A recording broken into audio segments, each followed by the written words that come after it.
তুমি যদি টকাকেইটা তাইৰ বিচনাৰ তলতে পাইছিলা তুমি তাইক ডাইৰেক্ট ক'ব লাগিছিল। লাগিছিল কিন্তু মই নকলো। মই বিচাৰো তাই টকাখিনিৰ কথা মোক ডাইৰেক্ট কওক। সেই টকাখিনি যদি তাই সঁচাই সৎ উপায়েৰে আনিছে তেনেহ'লে নিশ্চয় তাই মোক টকাখিনি খুজিব, আৰু যদি নোখোজে তেন্তে অনু এই ওপৰত চকু দিয়া সময় আহিব।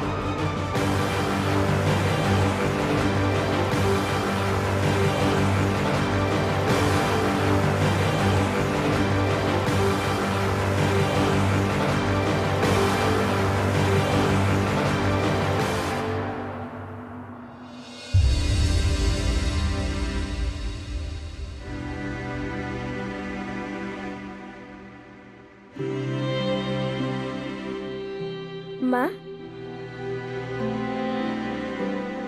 মম, তুমি টোপনি যোৱা নাই কিয়? শুই থাকা। মা, পাপা চাগৈ আৰু কেতিয়াও নাহে ন? তোমাৰ লগত পাপাৰ কিবা কাজিয়া হৈছিল নেকি? নাই হোৱা কাজিয়া। আৰু মই তোমাক পাপাৰ কথা ভাবি নাথাকিবলৈ কৈছিলো নে নাই? কৈছিলা তুমি মোক নাভাবিবলৈ কোৱা, আৰু নিজেই পাপাৰ কথা ভাবি পেলাই কান্দি থাকা।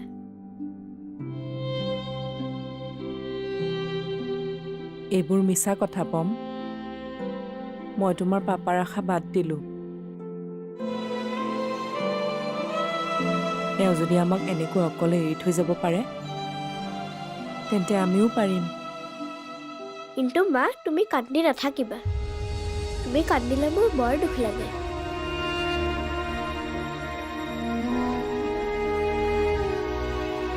মই আছো নহয় তোমাৰ লগত। তুমি আছা বাবেইতো মই আছো পম। এতিয়া তুমিয়ে মোৰ সকলো।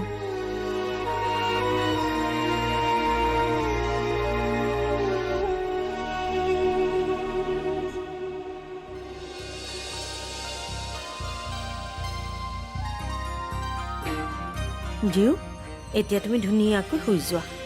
তোমাক আৰু কিবা লাগিব নেকি? নাই, নালাগে মা। তুমি অলপ মোৰ ওচৰতে বহাচোন। কিয়? কিবা ক'বা? বহাচোন। কোৱা। অলপ আগতে কি হৈছিলে মা? ডাঙৰ বায়ে সৰু বাক কিয় গালি পাৰিছিলে?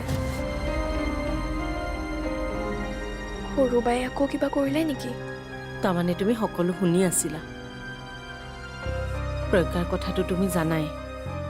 সৰু সৰু কথাবোৰেই তাই বুজি নাপায়। যিবোৰ চিন্তা তুমি কৰিব পাৰা সেইখিনি তাই কৰাটোতো বাদেই কথাটো তাই নাভাবেও। আমাৰ অৱস্থাটো যে এতিয়া আগৰ দৰে নাই সেইটো কথা পাহৰি তাই কেৱল নিজৰ কথাটোকে চিন্তা কৰি থাকে। কথাবোৰ তাইক বুজালেও বুজি নাপায়। সেই বুলিয়ে সৰু বাক বেছি গালি পাৰি নাথাকিবা মা। মই জানো তোমালোকৰ সৰু বাৰ ওপৰত কিয় ইমান খং। আচলতে সেই ঘটনাটো হ'ব জিউ, এতিয়া এই হৈ যোৱা কথাবোৰ আমি আৰু আলোচনা কৰি লাভ নাই। সেয়া এক বেয়া সময় আছিল। এতিয়া আৰু আমাৰ জীৱনলৈ বেয়া সময় নাহে। তাতে তোমাৰ ডাঙৰ বায়ে আমাৰ বেয়া সময়বোৰ সলনি কৰিবলৈ কিমান কষ্ট কৰি আছে চাবা। সেইদিন তাইৰ কষ্টবোৰ সফল হ'বই। জিউ, কালি তোমাক চাবলৈ তোমাৰ ডাক্তৰ আহিব। ডক্তৰ আহিব? ইয়াৰে ডক্তৰে জানো মোক ঠিক কৰিব পাৰিব?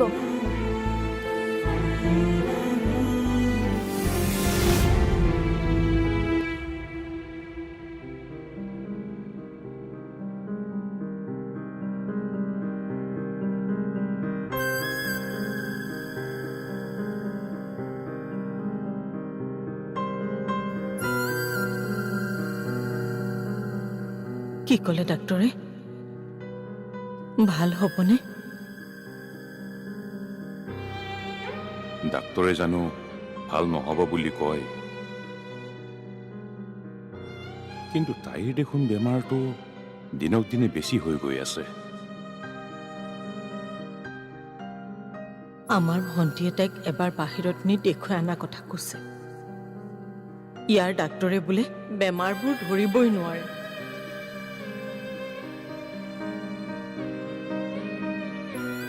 হেৰি, মোৰ কথাখিনি শুনিছেনে? শুনিছো। শুনিছে যদি একো মতা নাই যে? কি উত্তৰ দিম? বাহিৰলৈ যোৱা মানে বহু টকা দৰকাৰ হ'ব। টকাৰ কাৰণে ছোৱালীজনীক এনেদৰে বেমাৰী কৰি ৰাখিবনে? বেমাৰতে যদি পইচা খৰচ নকৰে তেনেহলে ঘটিছে কিয়?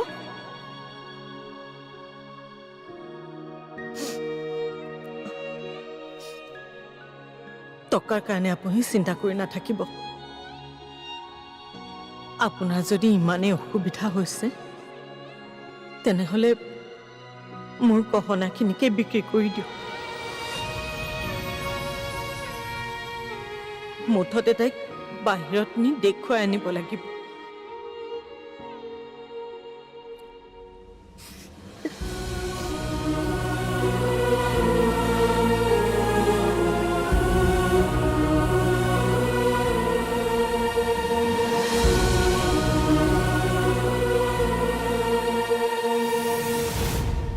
এবাৰ তোমাক বাহিৰলৈ নি ডাক্তৰক দেখুৱাবলৈ আমাৰ বৰ মন আছিল। দেউতাৰাই তোমাক বাহিৰলৈ লৈ যোৱাৰ কথা কৈয়ে আছিল, কিন্তু কিবা কৰি আমিয়ে যদি তোমাক লৈ যাব পাৰিলোহেঁতেন। মা, হা? হ'ব, তুমি ইমানকৈ ভাবিব নালাগে। মই ভাল হ'ব লগা থাকিলে ইয়াতে ভাল হ'ম। সকলো মোৰ ভাগ্যৰ ওপৰত নিৰ্ভৰ কৰিব।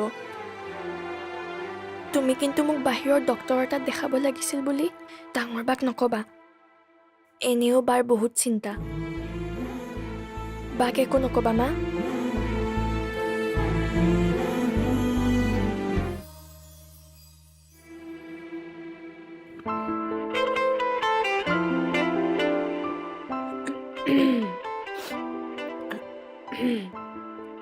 অনিৰ্বেদ, মোক যেনে তেনে এইখিনি সহায় কৰি দিয়ক। মই আপোনাক কিবা এটা দি দিম। নাই নাই, তেনেকৈ ক'লে মোক বহুত গালি পাৰিব। মানুহটো অলপ বেলেগ ধৰণৰ, আনৰ বাবে বহুত কিবা কিবি কৰিব পাৰে। নহ'লেনো তেওঁ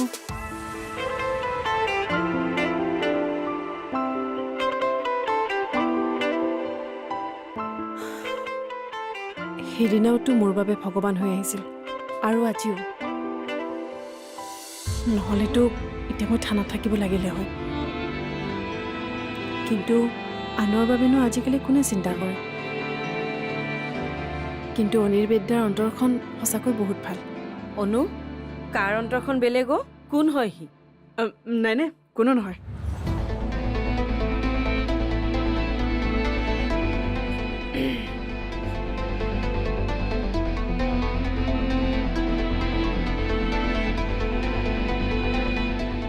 অনু, কি হ'ল?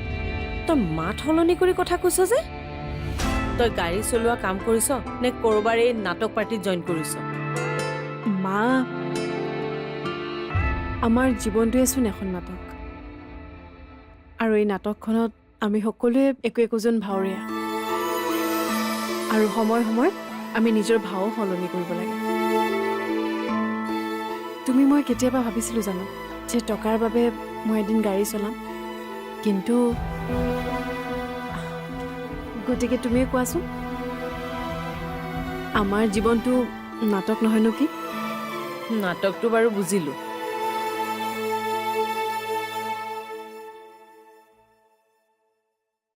কিন্তু এই বেলেগ অন্তৰৰ মানুহজন কোন সেইটোহে নুবুজিলো। অনু, কেনেবাকে তোৰ প্ৰেম চেম হোৱা নাই তোৰ? কি যে কথা কোৱা নহয় মা, মোৰ এই প্ৰেমৰ বাবে একেবাৰে সময় নাই। ৰ'বা,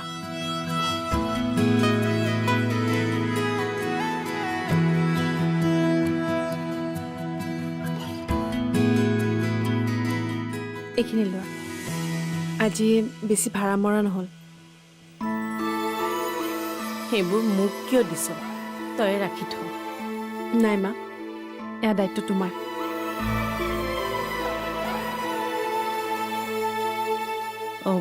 অনু, আৰু এটা কথা, আজি ৰমন আকৌ আহিছিল। কি ক'লে তেওঁ?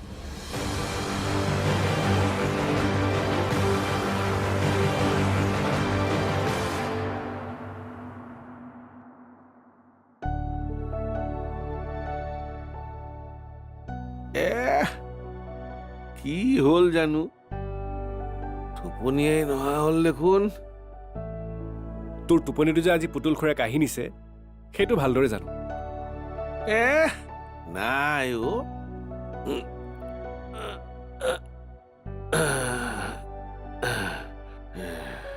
এইবোৰ ভাবি থকা নাই বুজিছ। কেতিয়াবা বিচনাত শুই থাকিলে মোৰতো নানা চিন্তাই আগুৰি ধৰে। আজিও কিবা তেনেকুৱাই হ'ল যেন পাওঁ। তোৰ কাৰণে যে চিন্তা ভাৱনাবোৰ জন্তুটোৰ দৰে সেইটো তই জানো নে নাজানো?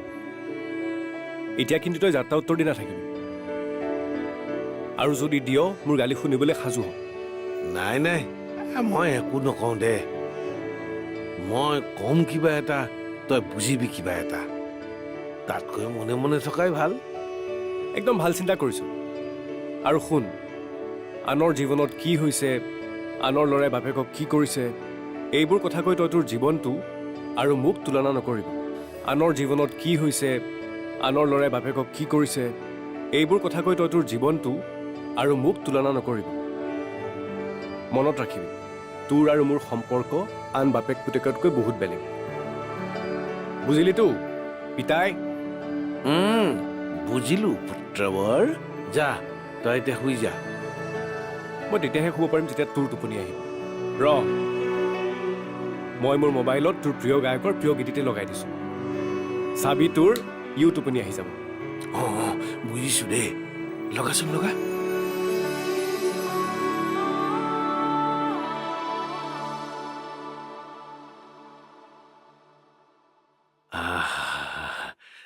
জয়ন্ত হাজৰিকা মানে ৰাণাদা।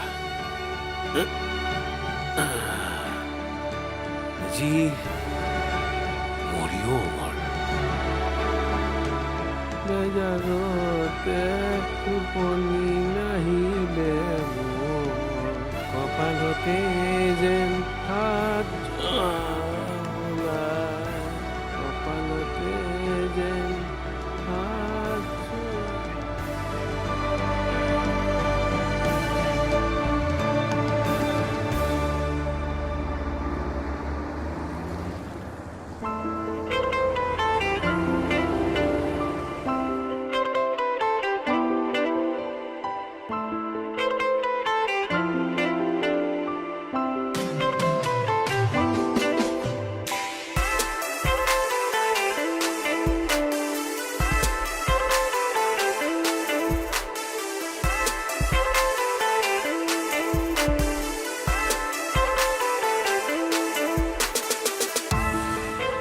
মোকতো ইয়ালৈ মাতিছিল, কিন্তু তেওঁচোন ইয়াত নাই।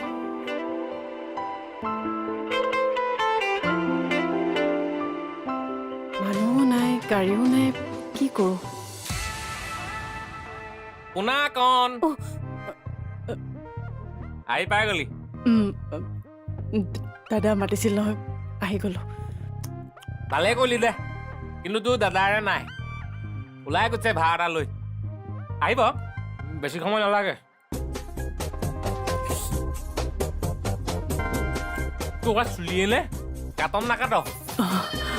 বা অবলং যে, মানে এইটো জামানাত ধৰ্মেন্দ্ৰ টাইপ যে হেয়াৰ ষ্টাইল ৰাখিছ কেলে? বাৰু বাদ দে, দাদা অহালৈকে ধুনীয়াকে বনা। বনাবলৈ দিছোঁ, মানে এপ্লাই কৰিছোঁ, অলপ সময় লাগিব। মই তোকহে বনাবলৈ দিছোঁ, তই আকৌ কাক বনাবলৈ দিলি? অফিচত। কি অফিচ? চাদা বনোৱা অফিচ খুলিলে নেকি? ক'ত খুলিল? মই পান কাৰ্ড আৰু আধাৰ কাৰ্ডৰ বনোৱা কথা কৈছিলোঁ। পোনা কণ, মই তোক চাদা বনোৱা কথাহে কৈছোঁ।